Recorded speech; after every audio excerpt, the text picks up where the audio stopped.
FIIs पर आ जाते हैं क्योंकि ये काफी बड़ा सरदर्द बने हुए थे, अभी से नहीं 26 सितंबर ऑनवर्ड्स। हमने पिछले हफ्ते देखा था इनकी बिकवाली देखो थोड़ी ऐसा कम है हुई थी। हाँ सर। नेहा जी, देखो सर तो बिना मतलब बदनाम है, दर्द तो पूरी बॉडी में था पूरी एफएस की बॉडी वजह में। से, है ना। बेचारे सर का तो नाम आ जाता है कि सर दर्द है ना। कितना तकलीफ दिया है एफआईएस ने बहुत। 26 सितंबर से लेके, हे भगवान। लेकिन इस बार फिर से कैश सेल्स का नंबर छोटा आया है, लेकिन वायदा में शायद उन्होंने बहुत बड़ी बहुत खरीदारी बढ़िया। की। देखिए एफआईएस के आंकड़ों का बहुत बड़ा असर है, और ये आंकड़े आप सिर्फ कैश में स्टैंड अलोन नहीं देखे। मैं इसलिए ना, आमतौर पर लोग है ना हमेशा कैश के आंकड़े देख के डिसाइड करते हैं, अरे ये तो अभी भी ले रहे, 550 पॉइंट निफ्टी बढ़ा फिर भी इन्होंने तो बेचा ही है, ठीक है अभी भी बेच रहे हैं। ऐसे नहीं देखे जाते हैं। नंबर्स को जितना डिटेल में आप देखेंगे उतना आपको समझ में आएगा कि नंबर्स क्या कह रहे हैं। पहली चीज मैंने नंबर से वो 1278 करोड़ की कैश में बिकवाली की एफआईएस ने, सामने 1722 करोड़ की लोकल फंड्स ने खरीदारी की, तो मामला बराबर। अब आइए वायदा कारोबार में 3000 करोड़ के इंडेक्स फ्यूचर्स खरीदे हैं। छोटी खरीदारी, बड़ी नहीं है, क्योंकि कई सारी शॉर्ट कवरिंग होगी और फ्रेश खरीदारी भी हुई है, दोनों चीज हुई है, तो 3000 करोड़ की। तीसरा देखिए 12,395 करोड़, 12,400 करोड़ की खरीदारी हुई है ये एफआईएस की तरफ से, और मेरे ख्याल से 26 सितंबर को आखिरी आंकड़ा था 13,650 करोड़ की खरीदारी का स्टॉक फ्यूचर्स का, और वो एक्सपायरी का दिन था। तो मैं एक्सपायरी के दिन के आंकड़ों को इतनी तवज्जो नहीं देता, इतना महत्व नहीं देता। एक्सपायरी के दिन तो शॉर्ट कवरिंग वगैरह होती है, उस दिन आंकड़ा बड़ा आ सकता है, क्योंकि जनरली एफआईएस क्या करते हैं कि भाई अगर बेचना है तो पहले एफएनओ में बेचेंगे और लास्ट एक्सपायरी के दिन एफएनओ में खरीद लेंगे, कैश में डिलीवरी उतर जाएगी, राइट। तो वो होता है। तो शुक्रवार का आंकड़ा 12,400 करोड़ की स्टॉक फ्यूचर्स की खरीदारी का वो बहुत बड़ा है, और यही वजह कि 26 सितंबर से जो शुरू हुई है आपकी बिकवाली, उसके थमने के संकेत आ रहे हैं। एफआईएस की इंडेक्स लॉन्ग पोजीशन बहुत नीचे आ चुकी थी, 25% के आसपास, जो कि आमतौर पर इतनी नीचे ज्यादा दिनों तक टिकती नहीं। खैर इस बार काफी टिकी है, लेकिन अब वहां से बढ़ने के संकेत आ गए, अब 31% पे आ गई शुक्रवार की तेजी के बाद। स्टॉक फ्यूचर्स की खरीदारी तो पॉजिटिव है ही, इसमें कोई डाउट नहीं, और कैश की बिकवाली का आंकड़ा भी छोटा है। एक जो बड़ी चीज है नेहा इस डेटा में समझने वाली बात है, जो 12,400 करोड़ का आंकड़ा क्या कह रहा है। आमतौर पर कभी भी देखिए एफआईएस अपना मूड बदलते हैं, खरीदारी या बिकवाली की शुरुआत करते हैं, तो एफआईएस पहले ये शुरुआत वायदा कारोबार से करते हैं। ऐसा क्यों? इसका रीजन है, बहुत बढ़िया सवाल है, क्यों।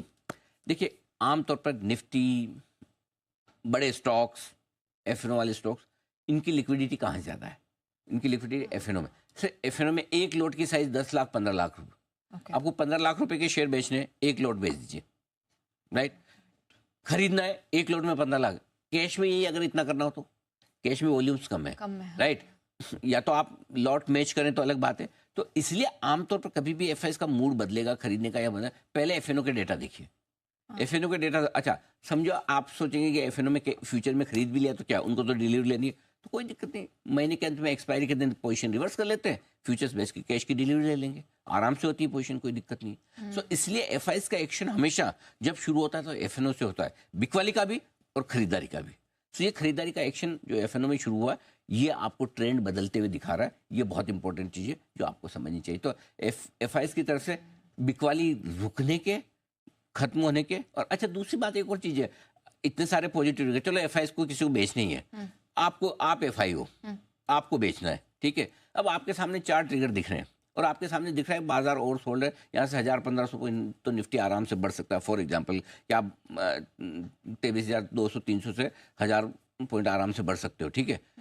तो आप रुक के बेचोगे ना, अल्टीमेटली बेचना का मतलब कोई गुस्सा किसी को खुद थोड़ी निकालना है कि मतलब बेचना है किसी भी भाव में, दिख रहा है कि 1000 बढ़ सकता है तो मैं रुक के बेचूंगा, करेक्ट। सो इसलिए अब थोड़ा सा आपको एफआईएस की बिकवाली रुकने के भी संग, मैं ये नहीं कह रहा कि आज का जो हृदय परिवर्तन हो गया और कल से भर भर के खरीदना। पहले तो शॉर्ट कवरिंग करेंगे, शॉर्ट कवरिंग खत्म होने होते एक्सपायरी तक, इस एक्सपायरी तक, गुरुवार तक कहाँ बाजार पहुंचते हैं वो देखेंगे, उसके बाद वो सोचेंगे कि खरीदारी क्या करनी है। भाई ये तो शॉर्ट कवरिंग में देखो, पिछले हफ्ते हम नीलेश भाई का इंटरव्यू कर रहे थे, तो नीलेश भाई ने एक बहुत इंटरेस्टिंग बात की, जब इनको ये जो बेचा है इन्होंने 1.5 लाख करोड़ का, इसमें 3000 पॉइंट निकले, समझे जब 1.5 लाख करोड़ का खरीदने आएंगे, अगर वापस से कभी आए तो भाव क्या होंगे, ये भाव थोड़ी मिलेंगे। तो इसलिए अभी पहले देखते हैं, अभी शॉर्ट कवरिंग होने दो इस एक्सपायरी तक, फ्रेश खरीदारी का मूड इनका कब कैसे कितना बनता है। अब देखो जल्दबाजी थोड़ी, हड़बड़ी थोड़ी एनालिसिस करने की, आराम से कर लेंगे। देखिए साल का अंत आ रहा है, दिसंबर आ रहा है, दिसंबर जनवरी वो समय जब एफआईएस की तरफ से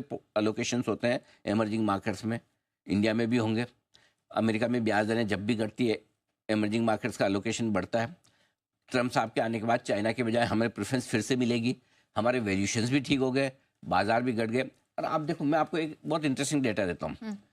ये पूरे महीने में 26-27 सितंबर से जब से हमने करेक्शन शुरू किया, निफ्टी घट के 11% घटा था। ये परसों का सोच दो तो 8-9% घटा हुआ है निफ्टी, और डाउ 5% बढ़ा हुआ है।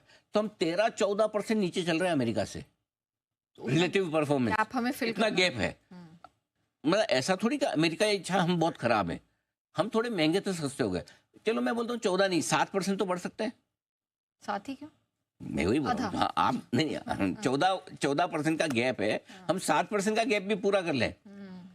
करेक्ट। तो इसलिए मेरे ख्याल से थोड़ा सा इस समय आज के आज व्यू लेने के बजाय थोड़ा सा लॉन्गर टर्म व्यू लेना चाहिए, और एफआईएस के नंबर्स को अगले कुछ दिन तक आप आराम से देखिए। पहले शॉर्ट कवरिंग होने दीजिए, फिर हम देखेंगे फ्रेश खरीदारी।